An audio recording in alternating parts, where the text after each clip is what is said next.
네, 안녕하십니까. 방금 소개받은 글로벌 사업화 센터의 이동민이라고 합니다.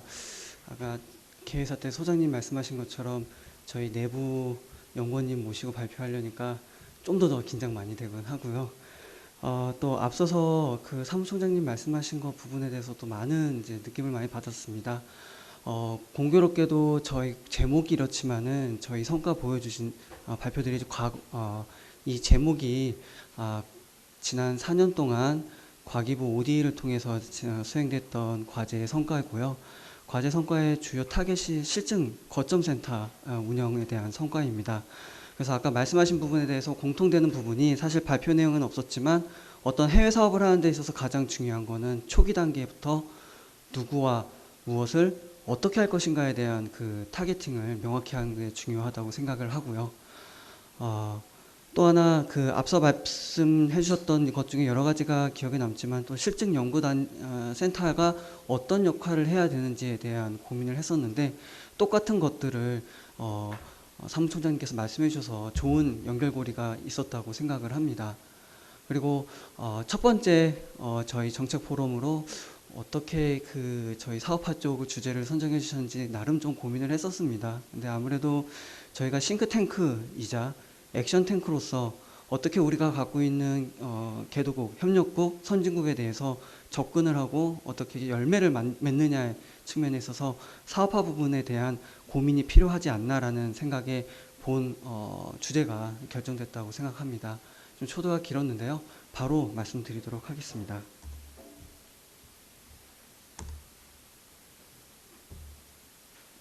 네, 목차는 다음과 같고요. 아까 잠깐 말씀드렸던 누구와 무엇을 어떻게 할 것인가에 대한 내용이기도 합니다. 첫 번째 과제 기호에서 수원국 분석을 했는데 인도네시아라는 국가에 어떤 토픽을 갖고 누구와 어떤 식으로 실증 연구까지로 접근할 것인가에 대한 내용이 있고요. 그리고 저희는 조금은 다르지만 저희가 과기부이기 때문에 어디까지를 실증위로 생각해야 되느냐에 대한 고민도 좀 필요한 사업이기도 했습니다. 그래서 물론 인도네시아에 대한 정책 분석이 반드시 필요하고요. 그래서 어느 부분을 과학기술적으로 협력해야 될까에 대한 고민, 그리고 누구와 타겟팅을 해서 협력할 것인가에 대한 내용으로 이해해 주시면 좋을 것 같습니다.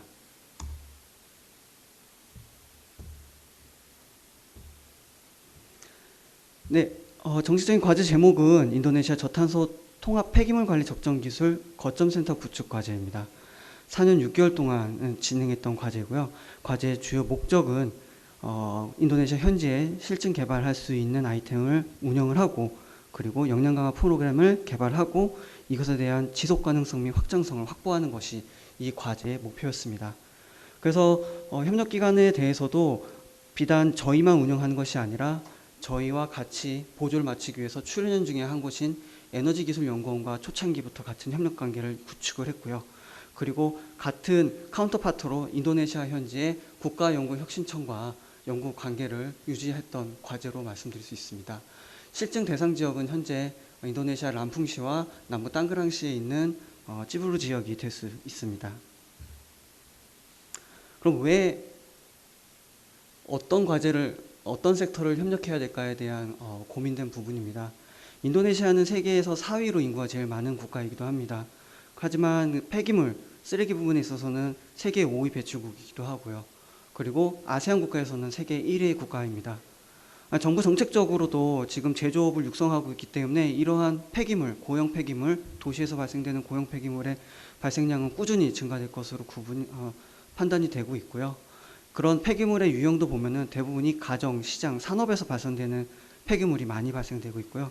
그 유형조차도 생활형 폐기물, 유기물 폐기물 외에도 플라스틱과 바이오매스로 특정될 수 있는 폐기물들이 많이 발생되는 것으로 조사되었습니다. 단순히 유형뿐만 아니라 국제협력에 있어서 가장 중요한 거는 그 기반이 될 수 있는 그 수원국의 정책이 될 수 있는데요. 인도네시아 정부에서도 이 부분을 조기에 인식하고 여러 가지 정책을 통해서 폐기물을 에너지화하려는 모습을 보여주고 있었습니다. 25년도까지 에너지 믹스의 23%를 신재생 에너지로, 재생에너지로 충당하려고 하고 있고요. 대통령령을 통해서 특히 폐기물 에너지화 부분에 대한 집중을 하겠다라는 정책이 나오고 있었습니다.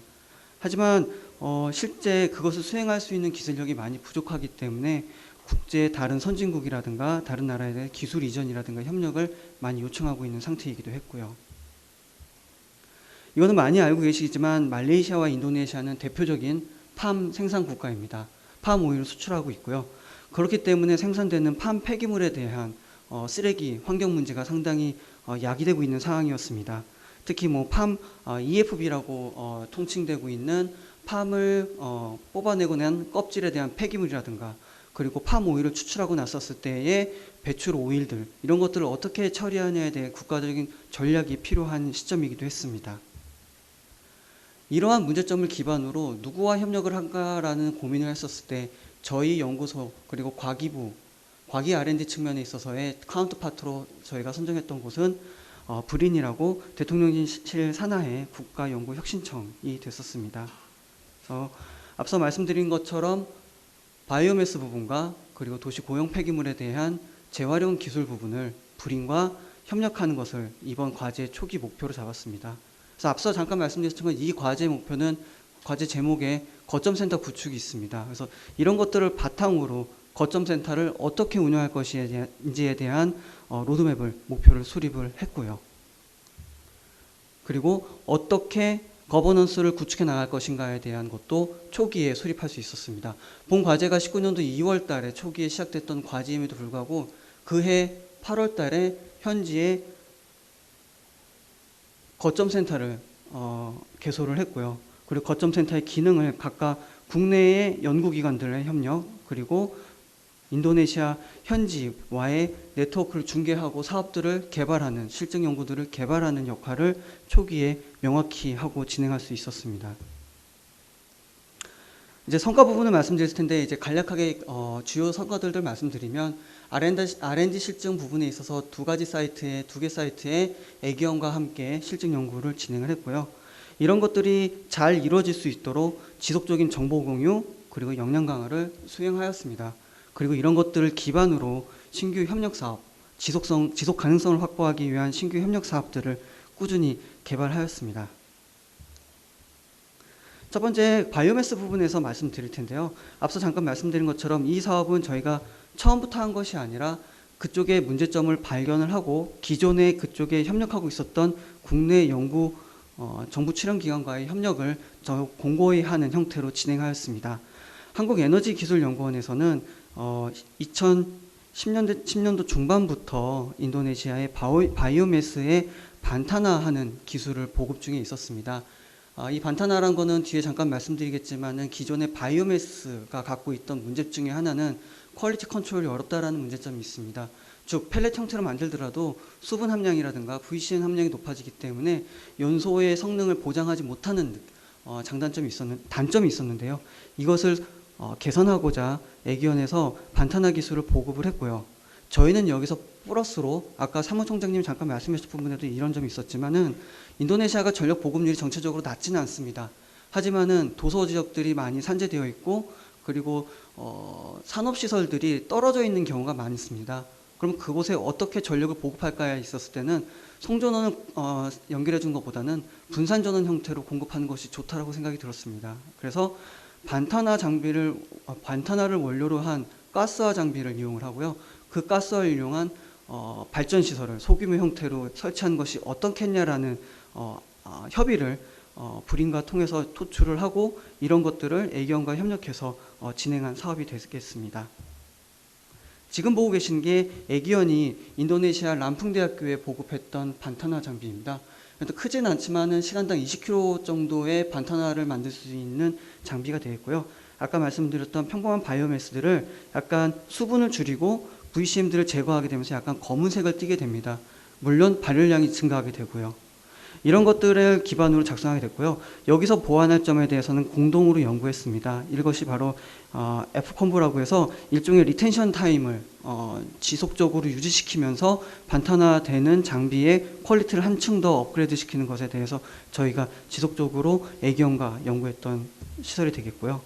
그렇게 생성된 반탄화 펠렛을 가스화시켜서 발전 시설로 연계하기 위한 것을 본 과제에 대해서 수행했습니다. 실은 이 장비 같은 경우에는 국내에 국산화되지 않고 있었고 미국에서만 있었던 장비입니다. 근데 이 사업을 통해서 국내 엔지니어링 사원과 코업을 해서 30kW짜리, 20kW짜리는 저희가 운전기술 확보로 사용을 했고요. 30kW짜리는 저희가 리버스 엔지니어링 통해서 세 대 정도 프로토타입을 만들어서 실제 국산화까지 완료를 해왔습니다. 그래서 20kW, 30kW 모두 300시간 국내 시험을 완료했고요. 그리고 실증 사업에서 가장 중요했던 것 중에 하나는 이제 현지화입니다. 현지화에 있어서 두 장비 모두 저희 사업 종료 전에 인도네시아로 이전 설치를 했고 현지화 운전을 마친 상태입니다. 그래서 20kW짜리는 반탄화 연결을 해서 실증 연구를 대학교랑 같이 연계할 예정이고요. 30kW는 이 사업 후속 사업에 대해서 비즈니스 모델을 만드는 지원 장비로 활용할 예정입니다. 단순히 기기를 준 걸로 끝나게 되면 일회성으로 끝나기 때문에 지속 가능성, 이 보급된 장비가 지속적으로 연구 혹은 사업화될 수 있는 기반을 만들기 위해서는 캐패시티 빌딩 또한 매우 중요합니다. 그래서 시험 초기부터, 그러니까 과제 초기부터 이 20kW, 즉 저희가 모델로 잡았던 미국산 장비 때부터 람풍대학교 대학원생을 애기원과 같이 오퍼레이션 하는데 같이 동참을 시켰고요. 그리고 20kW짜리, 30kW짜리가 도입되는 족조 현지화해서 현지 교육을 수행하였습니다. 그리고 그것뿐만 아니라 제대로 분석되고 있는지를 보기 위해서 분석 장비에 대한 캐패시티 빌딩도 진행하였고요. 또 이런 것들에 대해서 자체적으로 그들이 동영상 장비를 만들어서 내부 지속적으로 본인들이 운전이라든가 메인터넌스 능력을 향상시킬 수 있도록 지원하였습니다. 두 번째는 이제 바이오매스가 될 수 있겠죠. 아까 말씀드렸던 도시고용 폐기물인데 조금 더 폭을 줄였습니다. 도시고용 폐기물도 여러 가지가 있을 수 있는데요. 저희는 폐플라스틱으로 잡았고요. 그 중에서도 가치가 없다고 생각하는 폐플라스틱에 대해서 조금 더 범위를 좁혀갔습니다. 이 부분을 어떻게 사업화해야 될지에 대한 이 내용들을 이제 말씀드리도록 하겠습니다. 오른쪽 보고 계시는 그래프가 좀 안 보이실 텐데 이게 뭐냐면 인도네시아의 그 플라스틱 처리 현황입니다. 뭐냐면은 인도네시아의 플라스틱 수거율은 39%입니다. 나머지 61%는 수거되지도 않고 가져가는 사람도 없고요. 그냥 노천에서 태워진다라든가 하천에 버려지는 형태로 처리되어 있고요. 그 39% 중에서도 저희가 생각하는 정말 재활용률은 10%밖에 되지 않습니다. 뭐 여기 680만 톤, 67만 톤, 뭐 여러 가지 글자들이 나오는데 한 가지 예를 들자면 9%가 하천 투기라고 말씀드렸죠. 이 9%가 전체 수치로 보이면은 인도네시아가 하천 폐기물 플라스틱이 버려지는 양으로 보면은 세계 2위입니다. 즉 어마하게 많은 플라스틱들이 재활용되지 않고 버려지고 있다는 것에 조금 관점을 가졌고요. 그 중에서도 미재활용되고 있는 플라스틱은 전체 한 70% 정도 되는데요. 이 미활용되고 있는 폐플라스틱이 뭐냐면 여러 가지 플라스틱 종류가 많기 때문에 저희도 사실 헷갈립니다. 뭐 어저께 저희 꼬마랑 같이 이제 페트병 재활용하는 것도 갔는데 같은 폐플라스틱 페트병도 재활용되는 게 있고 안 되는 게 있고요. 안에 플라스틱 보면 상당히 다양한 재질로 되어 있습니다. 근데 이 미재활용 폐플라스틱 대부분이 뭐냐면 복합 수지입니다. 간단하게 하면 저희 과자 봉지거든요. 과자 봉지의 겉면과 앞면 서로 다른 재질로 되어 있습니다. 그렇다 보니 인도네시아 같은 국가에서는 당장 돈이 안 돼서요. 아무도 버려가지 않고요. 실제 제거하고는 민간 업체들도 이런 것들은 다시 버리는 형태들이 계속 발생되고 있다는 점을 저희가 이번 과제를 통해서 발견할 수 있었습니다. 그러면 다른 것들은 두고 일단 많이 버려지는 이 복합수지에 대해서 재활용 측면을 알아보자. 그리고 기존에 많은 ODA 사업들이 있었지만은 많이 성공하지 못했던 것이 이런 범위를 국가 단위로 본다라든가 정책을 건드리는 경우가 많습니다. 그러다 보니 시간이 오래 걸리고 성과가 많이 미진한 부분이 있었는데요. 아예 타겟도 지역주의로 가자. 어떤 타겟 지역 위치를 보고 거기서 발생되는 복합 소재의 플라스틱을 재활용할 수 있는 부분을 찾아보자라는 게 이 과제의 특징이라고 보면 말씀드릴 수 있습니다. 조금 더 차이점을 본다면 아까 바이오매스라는 것은 기술에 좀 더 특징이 맞춰져 있다면은 이 생활 폐기물 같은 경우에는 기술이 그렇게 어렵지는 않습니다. 하지만은 어떤 지역에 어떻게 타겟팅하고 들어갈 것인가에 좀 타겟을 맞춘 아이템이라고 보시면 됩니다. 그래서 지역을 찾았습니다. 어디가 폐플라스틱 재활용이 제일 낮은가에 대한 검토를 하고 있었고요. 그래서 발견된 저희 찾았던 지역이 이쪽 찌부루 지역이라고 할 수 있는데요. 첫 번째는 매립지와의 거리가 상당히 멉니다. 60km 이상입니다.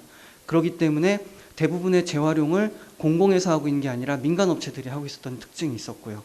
그러다 보니 수집률이 20%에 불과합니다. 그나마 인입 평균이 39%였는데 그 절반 이하였다는 거죠. 그리고 얘의 타겟팅을 연료, 즉 RDF 형태로 봤었을 때 대규모 연료 소비처가 있었느냐라고 했었을 때 보통 대규모 연료 소비처라고 한다면은 발전소 혹은 시멘트 회사가 될 수 있었는데요. 이 같은 경우에는 시멘트 공장이 10km 내에 위치하고 있었다는 것이 확인됐습니다. 그렇다면은 지역 주민을 대상으로 정책적으로 이것도 재활용될 수 있습니다라는 인식의 제고, 그리고 어떻게 하면 재활용할 수 있습니다라는 것에 대한 제시를 해주는 실증 연구가 돼야 되기 때문에 이 사업의 같은 경우에는 현지 협력기관, 즉 지역 정부, 그리고 지역 커뮤니티, 그리고 지역에서 그것들을 폐기물들을 수집하는 사람들 대상으로 역량 강화를 집중적으로 행했습니다. 또한 기술적으로도 이 기술들이 새로운 기술들은 아니라고 했지만 이 지역 단위 소규모로 하기 위해서는 좀 의미 있는 기술을 저희가 제시를 했는데 포터블하게 기술 전철 성능 평가 장비를 도입을 했었습니다. 전체 컨테이너 2개로 이루어져 있고요. 하나의 컨테이너는 아마 더 많이 들으셨겠지만은 폐플라스틱 전처리입니다. 어려운 기술은 아닙니다. 일시적으로 복합 수지 폐플라스틱을 잘게 자르고요. 왜냐면은 이것에 대한 조금 RDF에 대한 기준이 크게 정형과 비정형이 있는데요. 최소한 지름 사이즈가 15mm 혹은 50mm, 15mm에서 50mm 정도로 사이즈로 잘라줘야 되는 역할도 필요하고요. 그리고 그거에 대한 분리하는 역할이 필요한 전처리 장비들이 필요합니다. 그래서 그런 것들이 가능한지에 대한 저희가 장비를 제작을 했고요. 그리고 그것들이 잘 만들어지는지, 보통 이것들은 인도네시아에서는 국가의 품질 기준 나와 있지 않고요.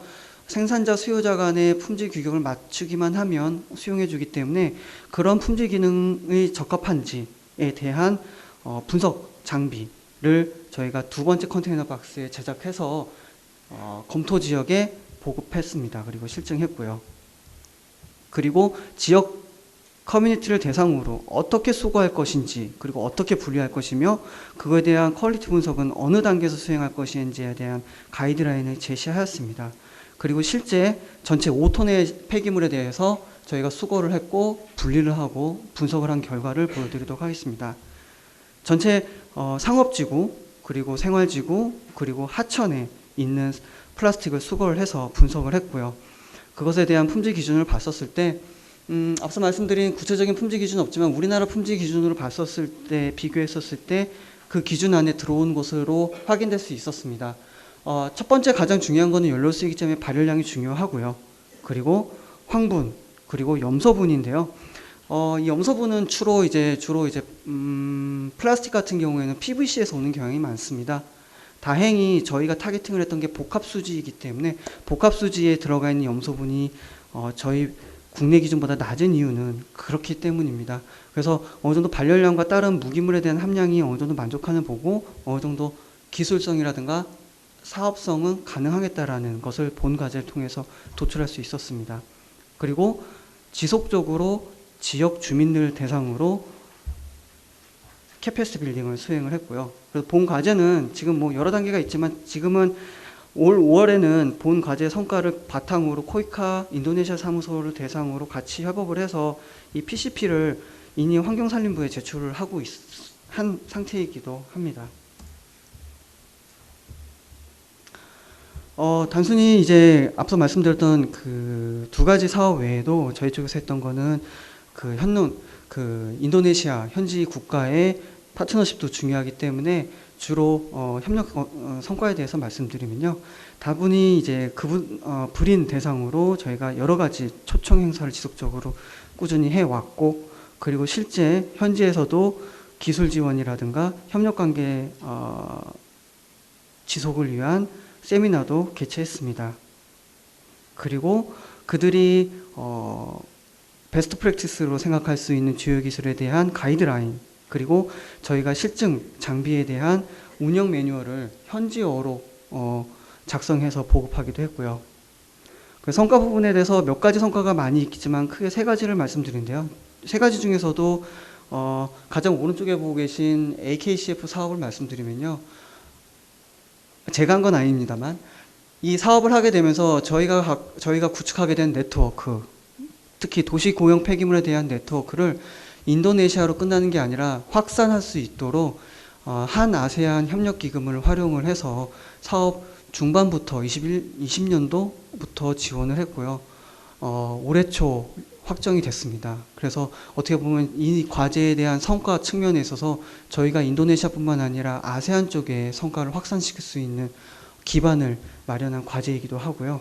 또 맨 왼쪽 밑에 있는 과기보디는 이 사업이 원래 올해 7월 달에 끝나는 사업이었는데 이런 성과들에 대한 인증을 받아서 2년 더 연장받았습니다. 그래서 올해 그리고 내후년까지 사업들을 좀 더 확산해서 이번에는 비즈니스 모델까지 저희가 검토하는 것까지 해서 진행하고 있습니다. 그래서 마지막인데요. 올해부터 25년까지 해야 될 사업에 대해서 간단하게 말씀드리면요. 저희가 여기선 빠져있지만은 협력국 불인 쪽에서 요청받은 것 중에 현재 진행 중인 것 중에 하나가 경제성 평가 부분입니다. 저희가 어떤 사업을 구체적으로 사업화해서 민간기업과의 계약 이런 것보다는요. 어떻게 하면 어떤 사업이 경제성 있는 거고 어떤 사업이 필요한 거에 대한 어떤 정책적 가이드라인 이런 것들을 제시해 주는 것 중에 하나이고 수원구에서 가장 많이 물어보는 것 중에 하나가 경제성 평가 부분입니다. 그래서 저희 같은 경우에는 시뮬레이션 프로그램을 통해 가지고 경제성 평가를 이제 진행할 예정이고요. 1차 분석은 올해 끝났습니다. 근데 다만 고도화 부분이 있고 현실성 있는 측면을 넣어야 된다는 측면에서 올해 좀 고도화를 진행할 예정이고요. 이 사업화 부분에 있어서도 어떤 대규모의 사업화보다는 아까 말씀드렸던 소규모 오프그리드 발전 시설을 통해서 사업화가 있는지에 대한 비즈니스 모델 구축 정도로 해서 저희가 좀 더 디벨롭할 예정입니다. 네, 여기까지 발표를 마치도록 하겠습니다. 감사합니다.